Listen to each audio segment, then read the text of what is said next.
আমার সাথে অফিস শেষে একসাথে যাবে। আমি আশেপাশে তাকালাম। সবাই উল্টো আমার দিকেই তাকিয়ে আছে, এমন ভাবে তাকাচ্ছে যেন আমি কোনো ভুল করেছি আর কেউ আমাকে শাস্তি দিয়েছে। এরা আমার দিকে তাকিয়ে মজা নিচ্ছে। আমি আর চোখে সবার দিকে তাকালাম। সবাই চোখ গোল করে চেয়ে আছে। আমি মাথা নিচু করে নিলাম। সামনে দাঁড়িয়ে থাকা শ্রাবণী আবারও বলে ওঠে, কি ব্যাপার, কিছু বলছো না কেন? আমি অবাক হই। মেয়েটার হয়েছে কি, একেবারে তুমি করে বলছে আমাকে, তাও আবার সবার সামনে। এটা ঠিক মেনে নিতে পারছি না আমি। কেমন যেন হজম করতে একটু কষ্ট হচ্ছে। অফিস ছুটির শেষে আমার সাথে যাবে তুমি, মনে থাকে যেন। জীব, আচ্ছা। শ্রাবণী গম্ভীর গলায় কথাটা বলে নিজের কেবিনে চলে গেল। আমি ওর চলে যাওয়ার দিকে কপাল কুঁচকে তাকালাম। তারপর পিছনে সবার দিকে তাকিয়ে প্রায় দৌড়ে নিজের ডেস্কে এসে বসে চেয়ারে হেলান দিয়ে চোখটা বন্ধ করলাম। মেয়েটা দেখতে যথেষ্ট সুন্দরী, অফিসের বসের মেয়ে। বস না থাকায় এখন তিনি অফিসের বস। কারোর সাথে তেমন কথা বলে না, সবসময় গম্ভীর হয়ে কেউ সামান্য ভুল করলে বকাঝকা দিতে শুরু করে। কিন্তু আজ হঠাৎ আমাকে তুমি করে বলার কারণ? তার উপর ওনার গাড়িতে করে যাওয়াটা অফিসের সবার মতো আমিও মেনে নিতে পারছি না। তানভীর, কি করছো? আমি কেসে উঠলাম। চোখ মেলে তাকিয়ে দেখি শ্রাবণী আমার সামনে এসে দাঁড়িয়েছে। আমি বসা থেকে উঠে দাঁড়াতেই বলে, বসে থাকো, কি করছিলে সেটা বলো। ইয়ে না, মানে ম্যাম, আসলে আপনি আমাকে তুমি করে বলছেন, তাই সেটা নিয়ে ভাবছিলাম। তা কি ভাবছিলে? আমি আবার অফিসের সবার দিকে তাকালাম। সবাই কৌতূহলী হয়ে আমাদের দিকে তাকিয়ে আছে। সবার চোখে মুখে নীরব একই ভাষা। সবাই গম্ভীর। ম্যাম আজ তানভীরের সাথে এত কিসের কথা বলছে হেসে হেসে। আমি বড় একটি ঢোক গেলাম। মেয়েটার আসলে কিছু হয়েছে, না হলে কেউ এমন ভাবে কথা বলে, তাও আমার মতো সাধারণ একজন স্টাফের সাথে। কি ভাবছো এত? এই নাও, এই ফাইলটা দেখে দাও, আর দেখা শেষে আমার কেবিনে আসবে। শ্রাবণী ম্যাম ফাইল টেবিলে রেখে চলে যায়। আমি অবাক হয়ে ওনার চলে যাওয়ার দিকে তাকিয়ে আছি। মেয়েটার কোকড়ানো চুল, ঘন কালো লম্বা কেশে ওনাকে আমার পদ্মালতার মতো মনে হয়। চোখ দুটো চিকন, সামনের দাঁত একটু বাঁকানো, আর এ কারণেই যখন উনি কোনো কারণে হাসেন তখন হাবার মতো তাকিয়ে থাকে। মেয়েটা জানে না আমি ওর দিকে তাকিয়ে থাকি। যদি জানতো তাহলে কবেই আমাকে অফিস থেকে বের করে দিত। আমি চেয়ারে বসে ফাইলটা চেক করলাম। বুকটা ধক করে ওঠে আমার। এটা পুরনো ফাইল, অনেক আগেই সবকিছু দেখা হয়ে গেছে। নিজেই আমি চেক করেছি। তাহলে কেন উনি পুরনো ফাইল আমার কাছে নিয়ে আসলেন? তবে কি আমার সাথে কথা বলার একটা রাস্তা ছিল? না না, এটা হতে পারে না। আমি ম্যামের কেবিনের সামনে গিয়ে বললাম, ভিতরে আসতে পারি? উনি মুচকি হেসে ইশারায় ডাকলেন। আমি টেবিলের সামনে দাঁড়াতে বলল, বসো। আমি ম্যামের মতিগতি কিছুই বুঝতে পারছি না। হয়েছেটা কি ওনার? কেমন আছো তানভীর? আমি চুপচাপ বসে রইলাম। মেয়েটা নির্ঘাত নেশা করে এসেছে, তা না হলে এমন করবে কেন? এই তো মাস 2 আগের কথা। আজাদ স্যারের বাসায় শ্রাবণী ম্যামের বার্থডে পার্টির অনুষ্ঠান ছিল। উনি অফিসে অনেক আগে জয়েন করে। সবার সাথে ঝাড়ি দিয়ে ছাড়া কথা বলে না। কোনো একটু কাজে কেউ ভুল করলে সেটার ফল যে তার কপালে খারাপ হয় সেটা আর বলার বাহিরে থাকে না। কেমন যেন খিটখিটে মেজাজের উনি।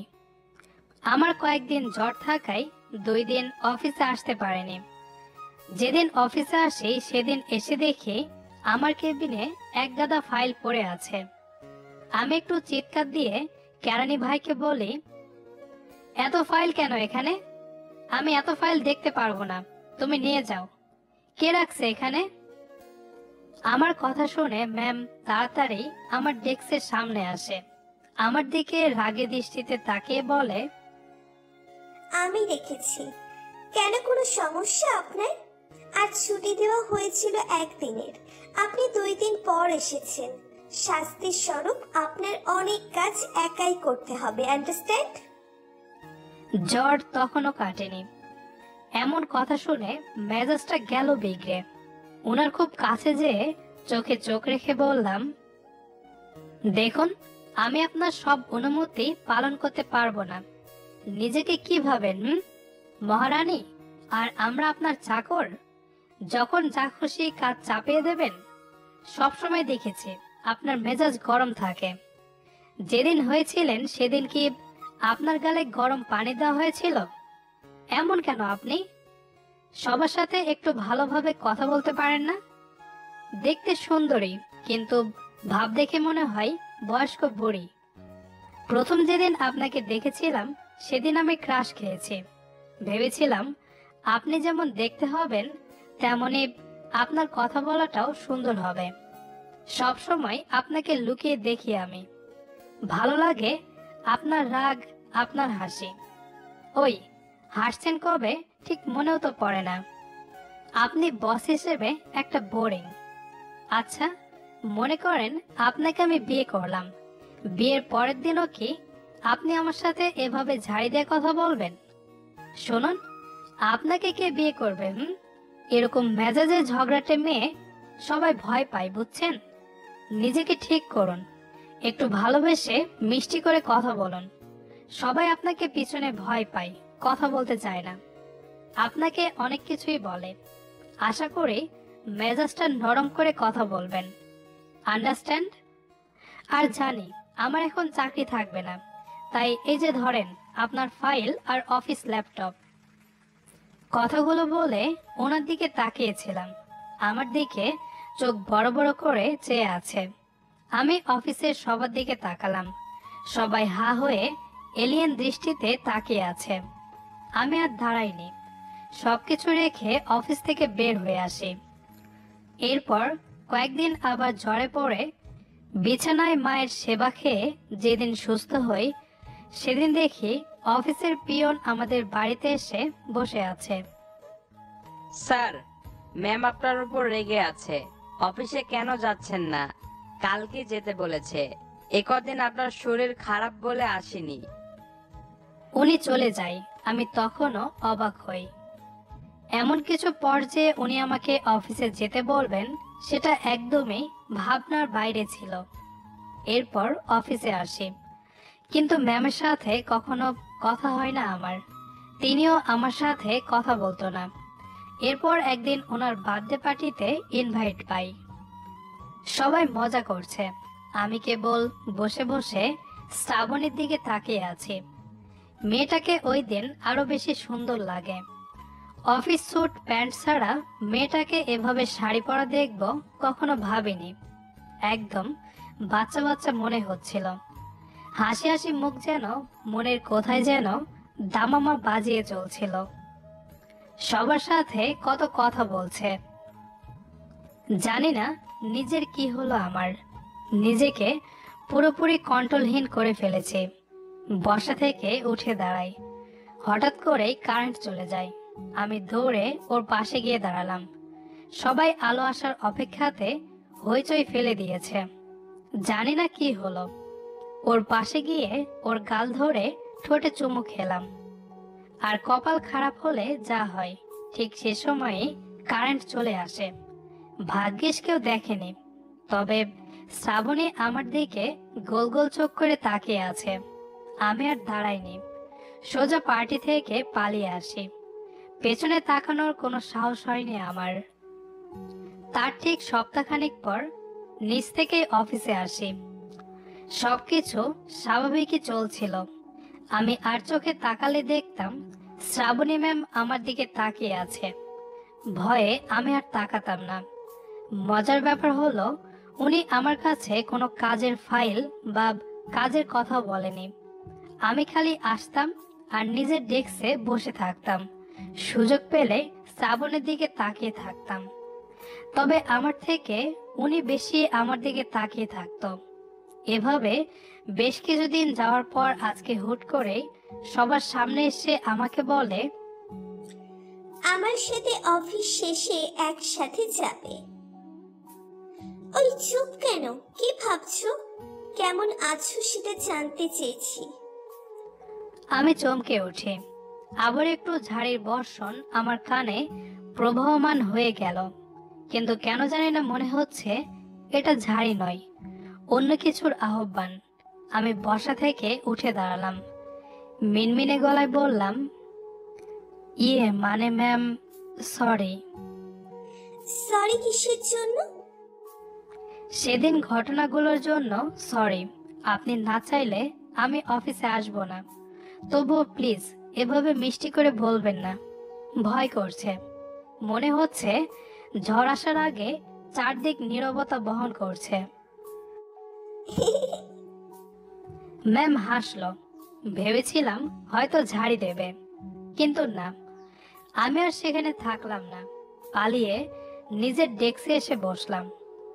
অফিস শেষ হলো। বুকের টিপ টিপ শব্দ যেন বেড়েই চলছে। কয়েকজন এসে বলেও গিয়েছে, অল দ্য বেস্ট তানভীর সাহেব। আমি ওনাদের কথা আগামাথা বুঝতে পারিনি। সবাই বের হয়েছে। আমি ব্যাগ গুছিয়ে কোনো দিকে না তাকিয়ে অফিস থেকে বের হলাম। হুট করেই ঝিরিঝিরি বৃষ্টি শুরু হলো। মেজাজটা গেল খারাপ হয়ে। বৃষ্টির জন্য রিক্সাটাও পাবো না। আমি চাইছি না ম্যামের সাথে আমার দেখা হোক। অফিসের সামনে রাস্তার পাশে দাঁড়িয়ে আছি। এপাশ ওপাশ তাকাতেই কালো রঙের গাড়ি আমার সামনে এসে থামে। বুকটা আবারও কেঁপে ওঠে আমার। ভিতরে আসো। ঠিক আছে ম্যাম, আমি চলে যেতে পারবো। ওই, তোমাকে না আসতে বলেছি আমি? ম্যাম, রিক্সাতে চলে যাব আমি। আচ্ছা, ড্রাইভার আপনি গাড়ি নিয়ে চলে যান, সামনে থেকে রিক্সা পাঠিয়ে দিবেন একটা। কথাটা বলেই উনি গাড়ি থেকে নেমে গেল। আমি হাবার মতো তাকিয়ে আছি। গায়ে অফিস স্যুট নেই, জলপাই রঙের শাড়ি পরে আছে ও। কখন শাড়ি পরলেন বুঝতেই পারেনি। বুকটা আবারও ধক করে উঠল। কেমন যেন অস্বস্তি লাগছে আমার। ম্যাম আমার খুব কাছে এসে পাশে দাঁড়িয়েছে। তোমার সাথে আজ বৃষ্টির মধ্যে রিক্সাতে ভিজবো। মানে? কানে কি কম শোনো? না মানে ম্যাম, আপনি আমার সাথে।